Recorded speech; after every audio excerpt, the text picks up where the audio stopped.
Olá, hoje nós vamos falar sobre incidência, prevalência e letalidade. São medidas de ocorrências sobre uma doença. São importantes para que a gente tenha uma noção de magnitude sobre essas doenças.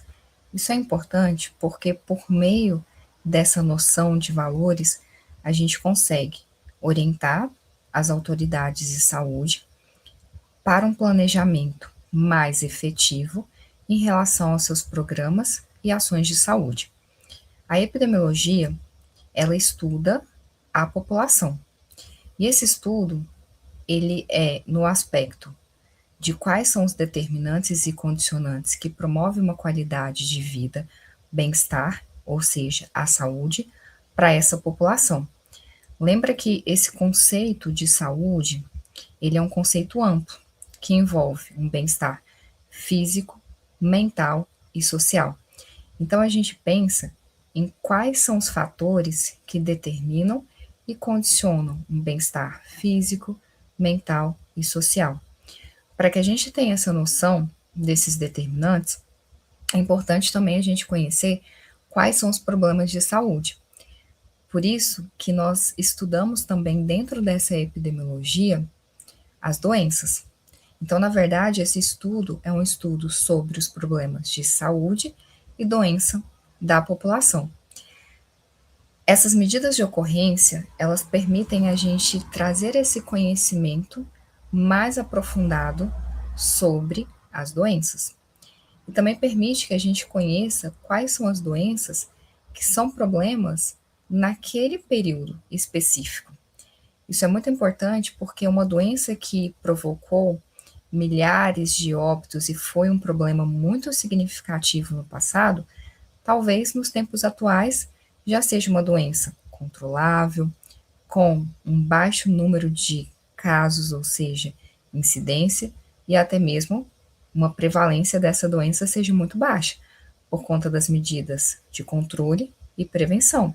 Então, não é mais um problema importante no sentido de definir programas e ações de saúde para essa doença em particular. Mas existem outras que são mais significativas nos tempos atuais.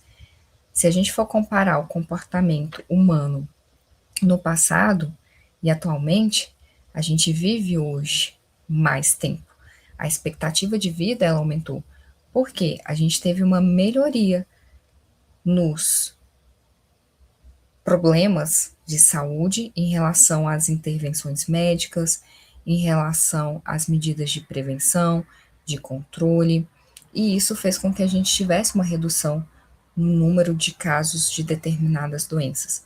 Mas, em compensação, o comportamento e o estilo de vida da população, ele nem sempre permitiu com que a gente eliminasse algumas doenças. E, na verdade, esse comportamento, ele permitiu que algumas doenças se tornassem um problema atual, que são as doenças crônicas de saúde.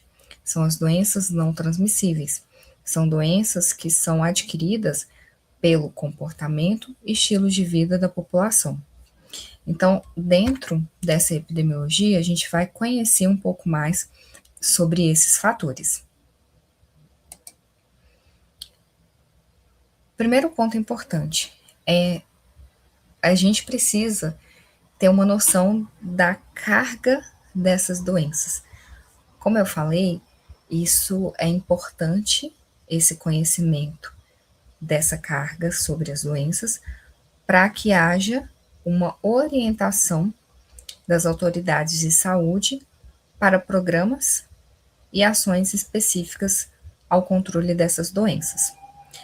Dessa forma, as doenças elas podem ser divididas em doenças transmissíveis, que são aquelas ocasionadas pela presença de um agente infeccioso que é transmitido diretamente para uma pessoa, que a gente diz que são doenças contagiosas quando há essa transmissão em um contato direto de um indivíduo com outro, ou essas doenças transmissíveis elas podem ocorrer de forma indiretamente através de veículos ou através de vetores. Então, mosquito que pica uma pessoa infectada e que transfere esse agente infeccioso para um indivíduo susceptível.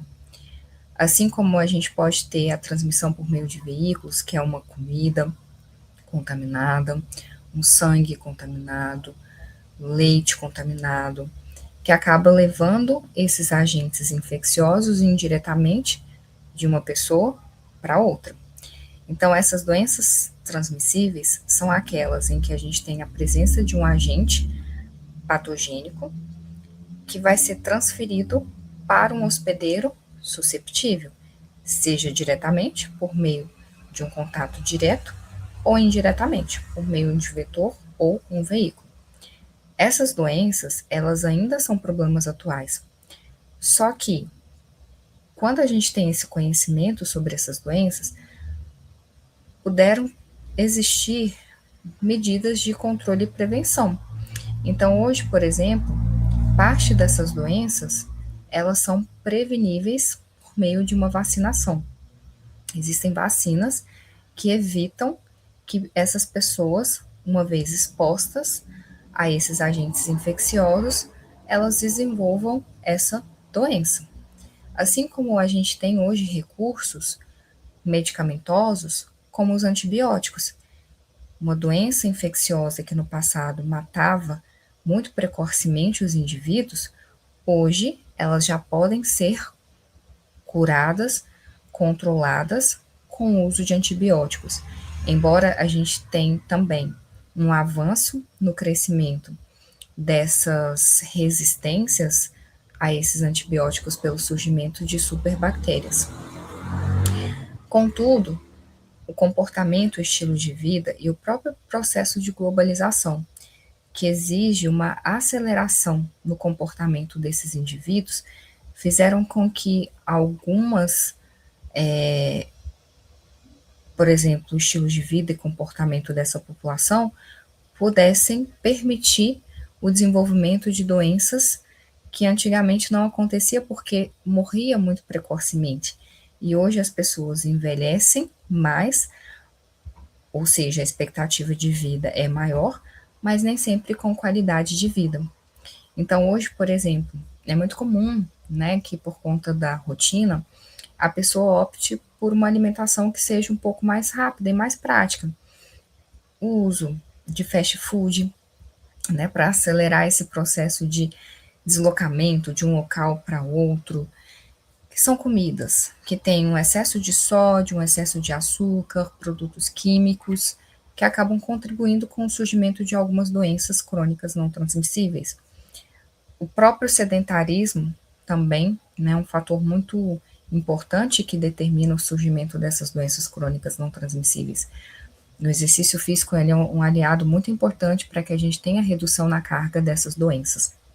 Então, DCNTs é uma abreviação de doenças crônicas não transmissíveis. São doenças que não são transmitidas por meio de um agente infeccioso, mas que são adquiridas por meio de um estilo de vida e de um comportamento. A grande maioria, elas são prevenidas. Então, existe uma prevenção. E essa prevenção, ela ocorre com essa mudança nesse comportamento e nesse estilo de vida, que é um processo que precisa ser contínuo, né, para que a gente haja a redução nessas doenças aqui. Quais são essas principais DCNTs? Nós temos doenças cardiovasculares, que são problemas de saúde mundial, e um dos principais problemas que mais gera essa elevação na taxa de mortalidade. Nós temos diabetes, nós temos cânceres e problemas respiratórios, que também fazem parte dessa carga elevada para essas DCNTs. Ambas não são doenças que o indivíduo, pelo contato direto, transmite de uma pessoa para outra, mas são adquiridas, é claro que muitas por uma composição genética já pré-existente, mas também por conta do estilo de vida e comportamento que contribuem e permitem o desenvolvimento dessas doenças. Bom, essa epidemiologia, ela vai ser importante, então, para que a gente faça a descrição dessas doenças. trazendo ali taxas, né, que são medidas que a gente avalia uma doença em um período de tempo, permitem também que a gente faça a avaliação de índices, de indicadores, que são parâmetros importantes para que a gente tenha noção dessa amplitude sobre essas doenças. A epidemiologia, ela também vai ser muito importante para que a gente consiga elencar quais são os fatores que determinam essas doenças, quais são os agentes etiológicos, qual é a susceptibilidade ou que torna esses indivíduos mais susceptíveis ao desenvolvimento dessas doenças. E também, por meio desses cálculos e dessas avaliações, a gente consegue ver ali se aquela medida de controle ou prevenção ela está sendo eficiente. Então, como que a gente faz essa avaliação?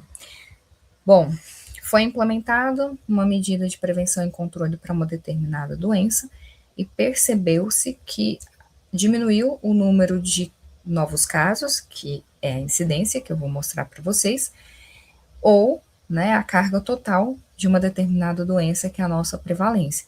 Se reduziu, significa dizer que as pessoas estão se prevenindo mais, ou que os tratamentos para curar essas pessoas estão sendo eficientes. Então, é uma forma de avaliar o impacto dessas ações em relação ao controle e à prevenção, se essas medidas estão sendo eficientes ou não. Bom, para que a gente avalie incidência, prevalência, elas podem ser expressas ali em proporções, em taxas ou coeficientes, índices e razão de odds, que também é uma forma da gente avaliar quais são esses fatores de risco que são mais significativos ou que determinam ou que aumentam as chances desse problema acontecer. Então, dentro desses cálculos, esses resultados, eles podem ser dados na forma de taxas, em que a gente avalia esse problema de saúde em relação a um tempo específico. Então, por exemplo, quantos alunos estão doentes em uma sala de aula no mês de abril?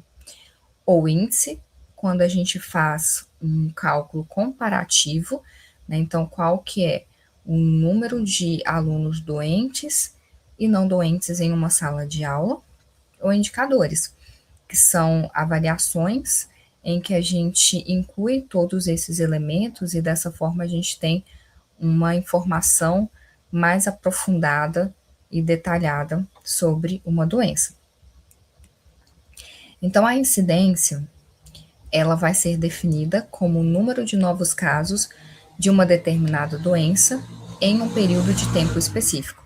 O período do tempo ele é muito importante, porque uma doença que hoje é um problema de saúde no ano de 2026 não era um problema de saúde em 1960. E assim como em 1960 não existia, por exemplo, o Covid-19, que foi um problema de saúde que a gente teve ali, principalmente no período de 2020, né, a 2021. Então, vejam, o tempo, ele vai ser muito importante para que a gente consiga avaliar uma determinada doença específica, se hoje ela é um problema atual ou não. Definindo, incidência é o número de novos casos de uma determinada doença em um período do tempo específico numa região. Então, a gente faz esses cálculos em regiões específicas, ou pode ser feito também em um país, né, para que a gente consiga ter essa informação de uma doença em um local. Então, aqui, como mostra na imagem, a gente vai ter um indivíduo que inicialmente ele estava sadio, sem o problema de saúde, e de repente ele vai ser diagnosticado, essa doença aparece. Nesse momento, ele é um novo caso. Então, quando ele inicia essa doença, ele é uma incidência. Posteriormente, se essa doença ela permanece nesse indivíduo, ela deixa de ser uma incidência e ela passa a ser uma prevalência. prevalência, a gente vai ver que é casos novos e casos antigos de uma determinada doença. Então, para a gente entender como essa fórmula ela vai ser construída, nós temos, primeiro, né, um numerador. O numerador é tudo que está em cima. Então, o nosso numerador é tudo que vai estar em cima da nossa fórmula. O numerador, no caso da incidência, vai ser o número de novos casos de uma determinada doença em um período de tempo específico. O denominador é o que a gente coloca embaixo. E aqui, nesse cálculo da incidência, geralmente, esse denominador ele vai ser composto pelo número de habitantes, pelo número de indivíduos dentro de uma empresa. Então, a gente quer avaliar uma doença ocupacional. Então, a gente vai avaliar o número de novos casos de uma determinada doença no mês de abril em uma empresa específica. Então, geralmente, esse denominador é o número total de funcionários naquela empresa, que são aqueles indivíduos que estão em risco de desenvolver essa doença. E esse cálculo de incidência, ele vai ser bastante utilizado para que a gente consiga avaliar o risco do indivíduo se tornar doente. Então, aqui, quando a gente quer avaliar o risco de um grupo, de uma população adoecer por conta de uma doença específica, nós usamos os cálculos de incidência, que avalia o número de novos casos de uma determinada doença em um período específico em uma população de risco, uma população que está em risco de desenvolver aquela doença. Dessa forma, nós temos também o nosso cálculo de prevalência. No nosso cálculo de prevalência, nós vamos ter um número total de casos de uma determinada doença. Esse número total, ele é composto pelos casos novos e os casos antigos. Então, veja aqui nessa imagem que nós temos um tanque, é o nosso tanque da prevalência. Ele está sendo preenchido com água. Essa água nova que está caindo aqui, enchendo esse tanque, são os novos casos, ou seja, nossa incidência. E a água que já está aqui presente nesse tanque são os casos antigos, que somando com os casos novos, forma a nossa prevalência. Existem fatores que influenciam nessa taxa de prevalência, reduzindo ou aumentando. No caso da redução, deixa de ser uma prevalência se aquele indivíduo ele morre, né, e aí agora ele não tem mais essa doença porque ele não faz mais parte desse plano, ou porque ele se curou. Então, se ele curou, ele também não tem mais a doença. Então, ele não é nem um caso novo e nem um caso antigo. E aqui ele não faz mais parte dessa prevalência sobre a doença. Dessa forma, a gente tem a fórmula da prevalência.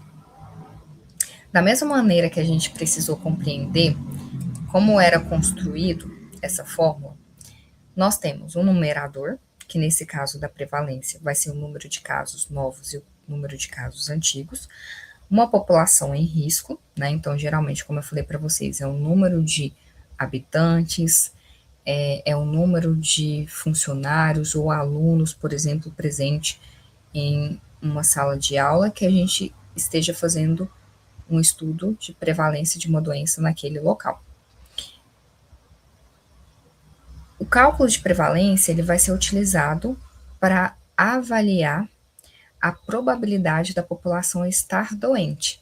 Diferentemente da incidência, que a gente avalia o risco de se tornar doente, na prevalência a gente avalia a probabilidade de estar doente.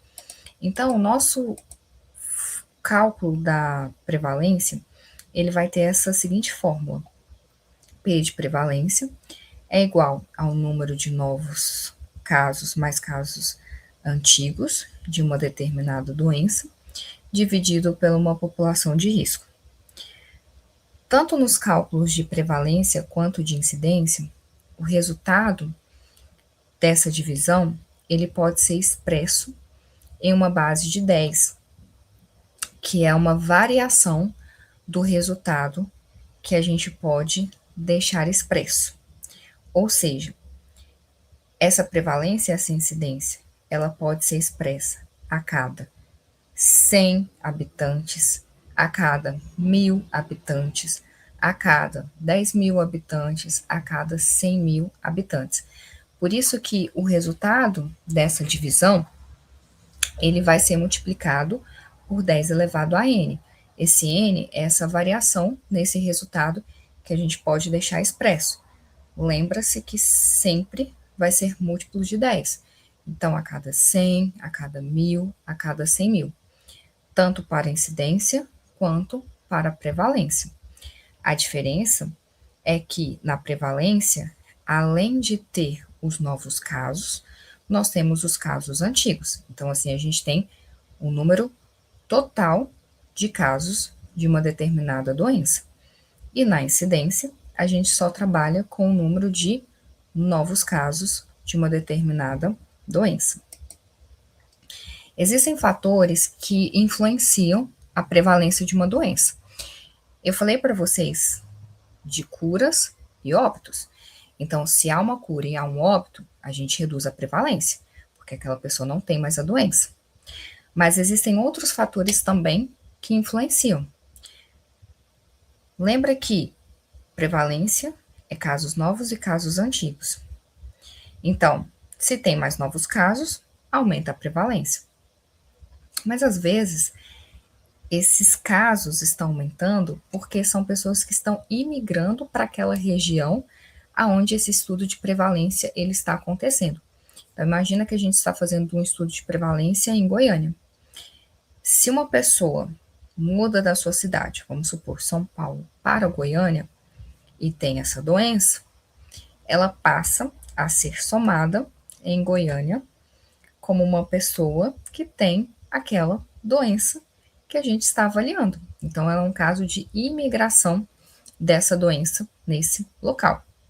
Isso vai aumentar a nossa prevalência, assim como os novos casos, né, que é a incidência. Já nesses fatores que diminuem, além da cura e além dos óbitos, nós temos os casos de emigração.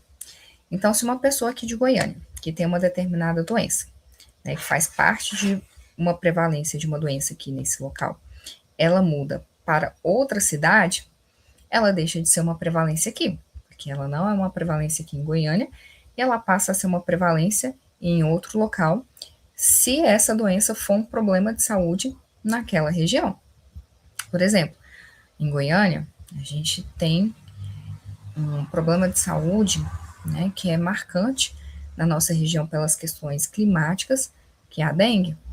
Mas existem outras regiões que a dengue ela não é um problema tão significativo assim, né? Então, quando a gente faz estudos de prevalência, incidência de dengue aqui na nossa região, nem sempre são os mesmos problemas de saúde que acontecem em outras regiões específicas.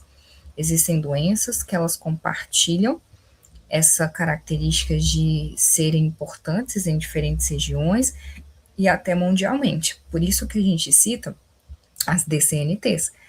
Né? A DCNT, ela não são doenças que são problemas específicos somente do Brasil, mas eles são problemas que acontecem no mundo inteiro. Bom, existem doenças que têm uma alta incidência e uma baixa prevalência. Uma gripe. É muito comum as pessoas ficarem gripadas, e aí a gente tem um outro elemento, né, que acaba sendo importante para a gente fazer essa descrição de uma história de uma doença, que além do agente etiológico, né, que pode ser infeccioso ou não, nós temos a questão do hospedeiro, mas nós temos a questão ambiental. Então, em decorrência de chuvas ou períodos muito secos, é comum que as pessoas fiquem gripadas. Então, a gripe é um exemplo que a gente tem de uma doença de uma incidência muito elevada, porque é muito comum, né, que muitas pessoas fiquem, mas de uma baixa prevalência, porque uma gripe tem ali um torno de duração de 5 a 7 dias, e logo a pessoa já cura. Se ela está curada, ela não é mais uma prevalência, né? Então a gente tem uma prevalência baixa. Mas existem outras doenças, como as doenças crônicas, que elas são doenças que nem sempre apresentam uma alta incidência, né? Porque essas pessoas, elas geralmente desenvolvem esses problemas crônicos de saúde com o avanço da idade, mas são doenças com uma alta prevalência. Uma vez que o diabetes, por exemplo, que é um exemplo de DCNT, ele se estabelece, a pessoa, ela vive com diabetes pro resto da vida, até morrer. Então, é uma doença que tem uma alta prevalência porque tem uma longa duração. É uma doença que tem uma duração muito longa em relação a essa doença. Bom, para calcular a prevalência, a gente tem meios alternativos também, né? Então, uma outra possibilidade de fórmula para calcular a prevalência é incidência vezes duração média da doença. Ou seja, às vezes a gente não tem ali a quantidade de casos novos e casos antigos e nem o número de populações que estão em risco para aquele problema que a gente está fazendo o levantamento. Mas a gente tem a incidência e a gente tem a duração média dessa doença. E assim a gente consegue chegar nesse valor de prevalência. Para finalizar, nós temos o cálculo da letalidade, que ele vai ser muito importante para que a gente consiga avaliar a severidade de uma doença. Ou seja, né, aqui é um cálculo que a gente avalia a probabilidade das pessoas que estão doentes com aquela doença de morrer. Né? Então, que é o dano mais severo possível que uma doença ela pode provocar em um indivíduo. Diferente da incidência e da prevalência, a letalidade, esse resultado, ele sempre vai ser expresso em porcentagem. Por isso que o valor que a gente obtém dessa divisão, ele vai ser multiplicado por 100. Então, toda vez que a gente quer obter um resultado expresso em porcentagem, a gente multiplica por 100. Então, nesse cálculo da letalidade, nós temos o número de mortes de uma determinada doença em um determinado período do tempo, dividido pelo número de doentes no mesmo período do tempo. Não tem como, por exemplo, a gente avaliar a letalidade de uma doença pegando o número de óbitos que aconteceram em 2025, comparando com o número de doentes em 2024. A gente precisa avaliar o número de óbitos e de doentes que aconteceram no período de 2025.